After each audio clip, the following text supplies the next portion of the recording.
咁呢一場社科院學生會會長嘅選舉咧，咁原本喺夏季嘅時候咧就進行過一次大選啦。咁當時咧係只有一名候選人嘅啫。咁但係咧呢一名候選人咧，因為係被披露咧係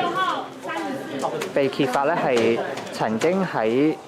2019年至今嘅香港反修例運動期間係發表過反對反修例運動嘅言論，咁所以咧就俾一啲嘅台大嘅學生社團同埋一啲台大學生咧係提出質疑，並且係反對佢當選。咁而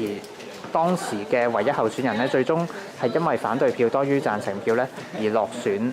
社科院學生會會長一職㗎。咁咧佢所留低嘅空缺咧，而家就進行補選，而補選咧而家係有2名嘅候選人參選㗎，分別係1號候選人陳佑瑞同埋2號候選人陳兆石。咁1號候選人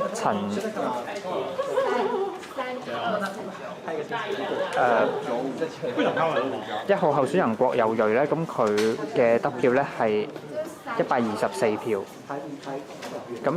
2號候選人陳兆石咧，佢嘅得票係166票嘅，廢票有5張。各位觀眾收睇。